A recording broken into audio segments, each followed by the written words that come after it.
Hello, my name is Kyle, and I do Monday night meditations on YouTube and Zoom. That's 8 p.m. Mountain Time, so please click the link in the description if you're interested in that. In my personal experience, discipline on the path, spiritual path, is super vital. Of course, it's super important to relax the body as much as possible. For me, that was the first long while on the path, was learning to do gentle yoga, relax the body, lay in shavasana. But after a while, I realized there's this deep longing for your body, for your mind on the spiritual path, for a certain discipline. And really, the mindset of spiritual discipline is the spiritual warrior. And I've learned by being to a few different monasteries, my favorite one being Christ in the Desert in New Mexico. But also, I've seen videos of other types of monasteries, like the Shaolin Temple in China. I think that there can be a total mix of, prayer. Prayers, like hours of prayer a day, leads to an intense connection to the divine. Physical exercise is also extremely powerful, especially if it's done in a lighthearted way, a loose way, not like this, but flowy spiritual exercise. And of course, that's based off of yoga. And there are many, many different types of yoga. I guess I'm speaking more about a yoga that is a mix of, say, uh, like hatha yoga, where you're flowing from different asanas, but also a yoga where, like yin yoga or restorative yoga, where you're really diving into the consciousness and the consciousness that's here in the body. Prayer, yoga, meditation, of course, and I spoke about exercise, but 1, 2, or 3 hours of meditation a day leads to such a deep connection to everything. Really, meditation is the core of the spiritual practice. But what I'm saying here is what is overlooked is disciplining the body. In meditation, you're disciplining the heart and the mind. But a discipline of the body through subtle exercises, and you do that for hours a day, like light martial arts, light jogging, natural body movements, dance. Dance is a very good one because you're also enlivening the heart. Swimming. These natural body movements create your body, your muscles, your legs into a vessel of God's image, into God's likeness.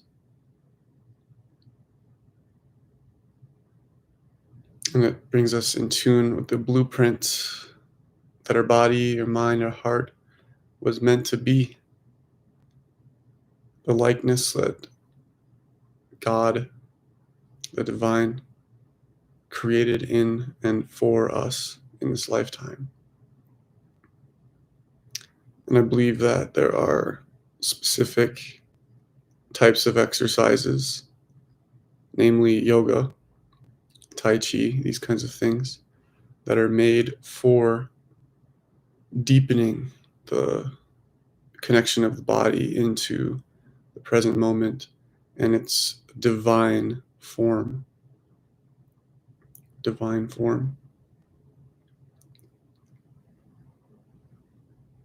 And there's not a lot of time for that in our daily lives as people who aren't living in monasteries. But God is asking us to bring this discipline that we've gained in monasteries for the last 3,000 years into daily life. That is the next step of evolution for God, is finding the divine in career, in schools, in relationship. These are extremely important things. Extremely important things. Through history, I think this is the influence of Catholicism, Christianity, where there's this separation between the divine and daily life. We believe that our bodies are pieces of crap and that they're not designed by the image and likeness of God. But what we've gained in the monastery, what we've gained in spiritual discipline, spiritual exercise, yoga, pranayama, is that the human body is an extension of God. We are on the evolutionary edge of how the divine is unfolding in this reality.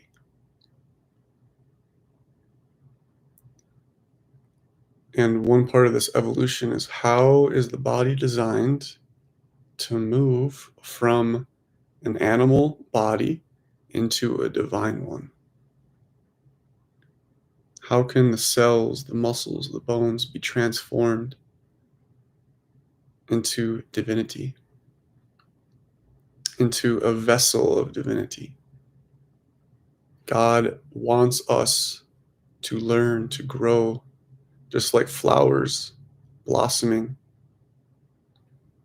It's no longer the time to live in unworthiness. The confusion that comes with unworthiness. It's like a veil. It's a blanket that we throw over ourselves and believe that that's what we are. And this is obviously derived from culture, that we think that we are unworthy for love, unworthy for God to love us. Growing up, like for me, for example, I thought I had to perform. I thought I had to be successful. I thought I had to be somebody to be loved by my parents, by my family, by my boss, by others. So we projected that onto God. We have this belief, that God is like the ultimate dad, and that, God is just like our dad, where we have to perform in order for God to love us. And of course, this is absurd if you think about it. God created this world, this earth, us. God created things to distract us. God created all these things to try and confuse us. But again, once we step into our light, we know that God was always there in the background all the time to love us, and that is a strength. By having these desires all around us in capitalism, I could easily go right now, go get a burger and a beer or a large coffee and distract myself. God created all that stuff. But you know what this strength is? This discipline.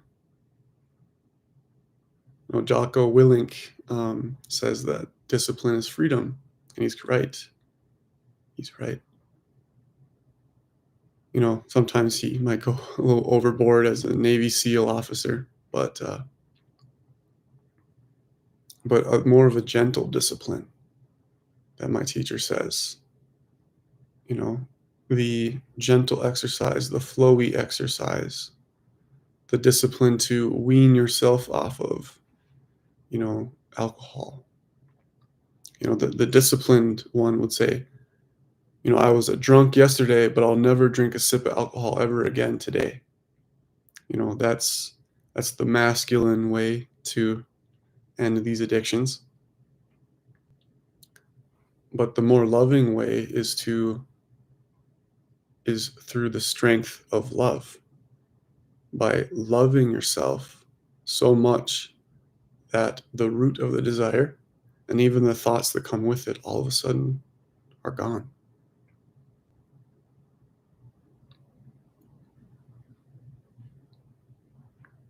And how can we bring this monastery into our daily life? How can we bring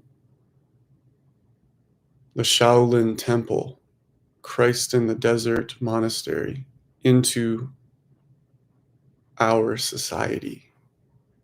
And how can society come into those monasteries?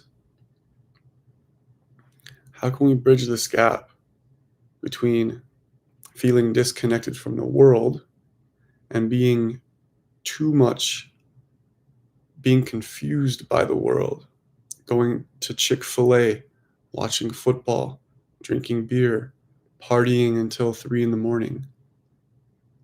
How can we bridge this gap?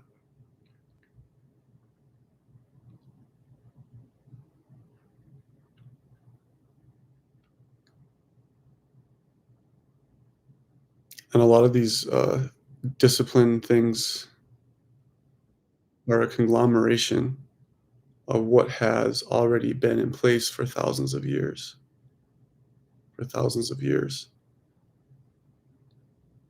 Pranayama, yoga asana, qigong.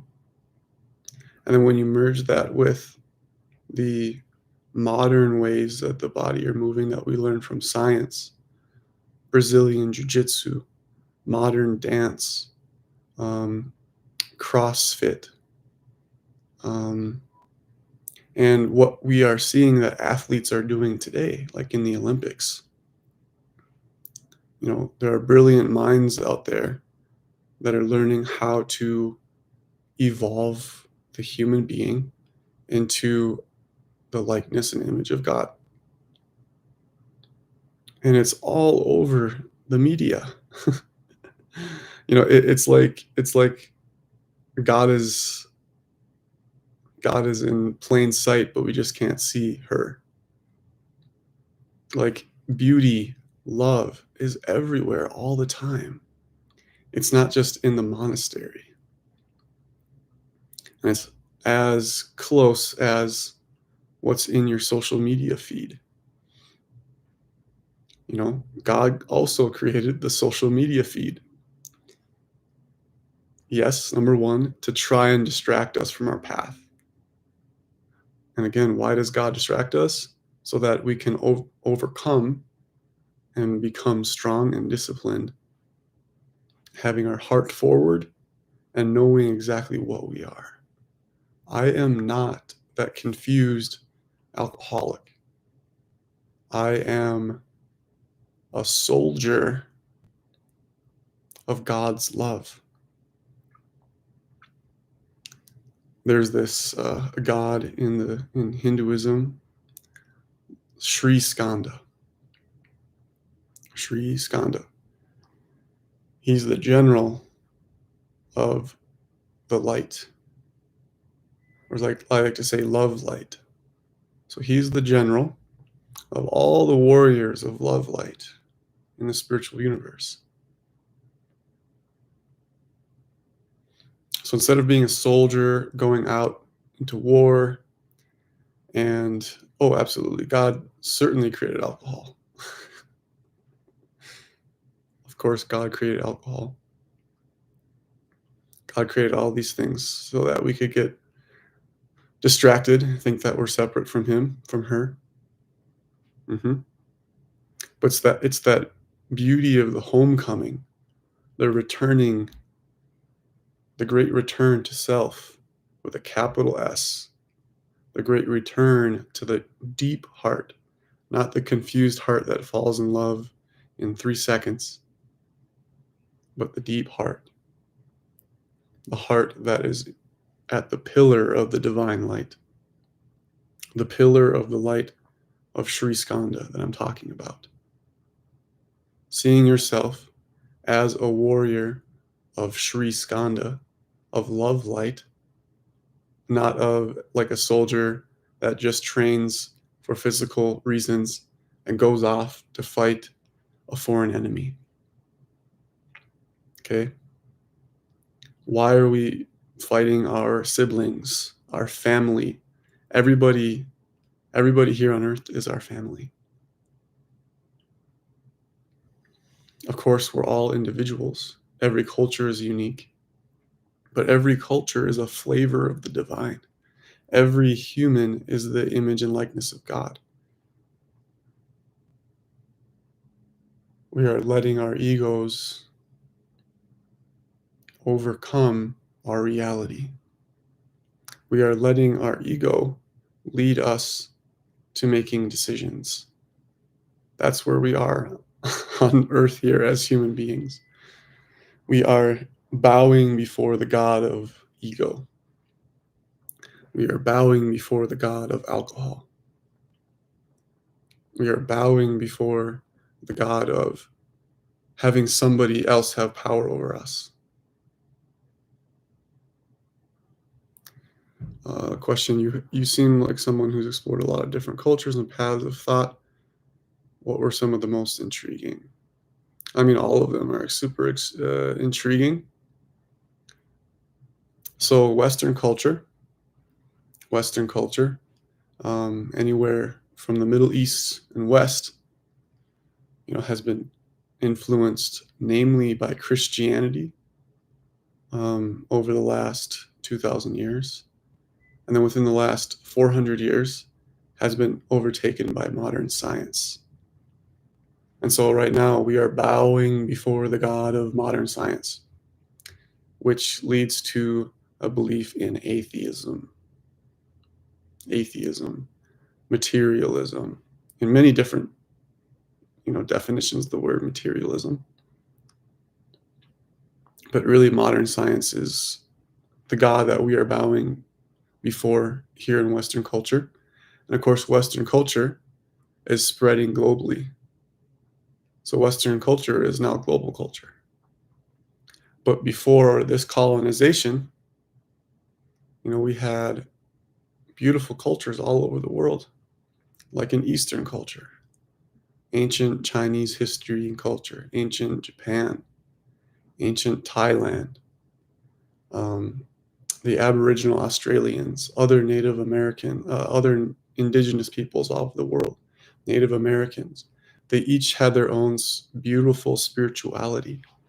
That again, spirituality in its individualized or culturalized form is a beautiful flavor of the divine.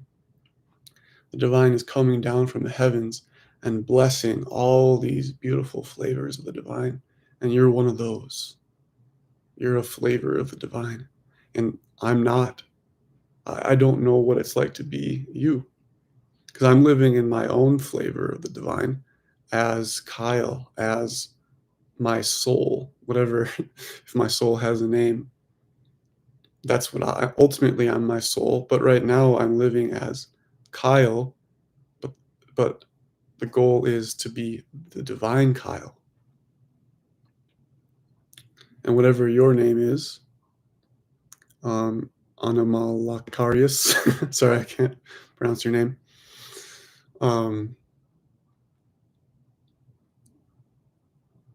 Because everything is created in the likeness and image of the most divine.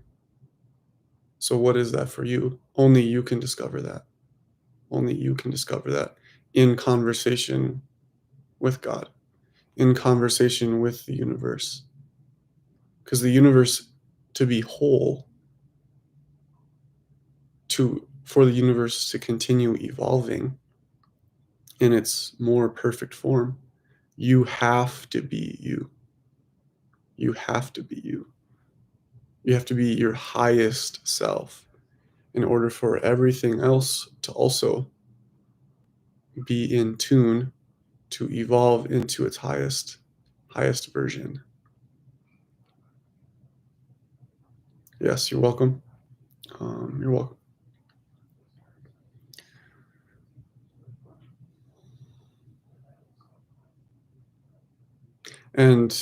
But each of these flavors, each of these cultures, each of these religions, I'm talking about them in their highest versions. Say Christianity. Christianity has its beautiful flavor of surrendering to the Lord and devoting yourself to Christ's consciousness, God the Father, Mother Mary. That is an extremely beautiful form of worshiping the divine. Extremely beautiful. Like this divine descent that you feel when you walk into a beautiful chapel or cathedral. That is Christianity. That feeling, that sense that, oh wow, this is a divine place. That is Christianity. But of course, there is a shadow as well. There is a shadow that teaches you that the powers that be are higher than you, and what you are is this body that's in its animal nature, that is confused, is sinful.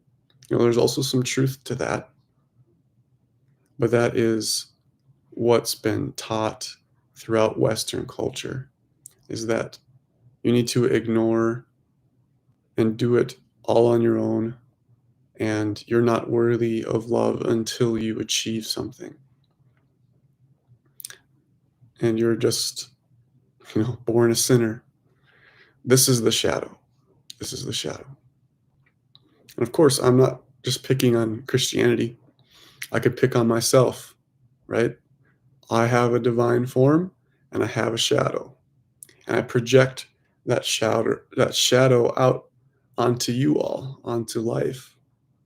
I'm constantly projecting my shadow.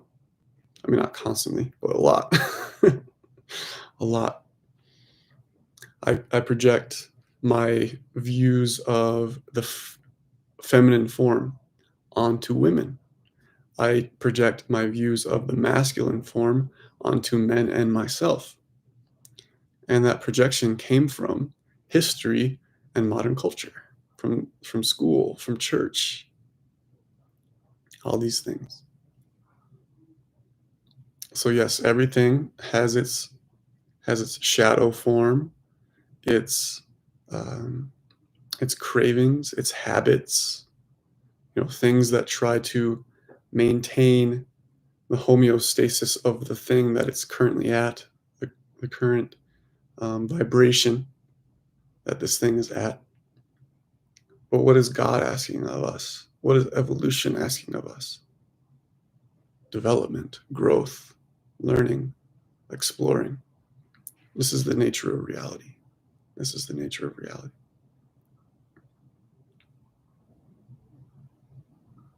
And discipline, gentle discipline, is a great way for us to get there. A great way.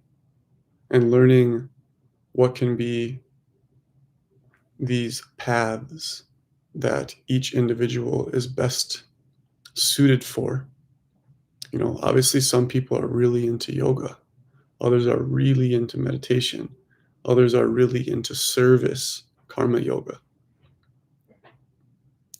These are gorgeous ways of living out the divine in and as yourself. In and as yourself. So discover that for yourself. What is your gentle discipline to live in the light of God as you? That's it for today. Hope you guys have a good rest of your Sunday. I'll see you next time.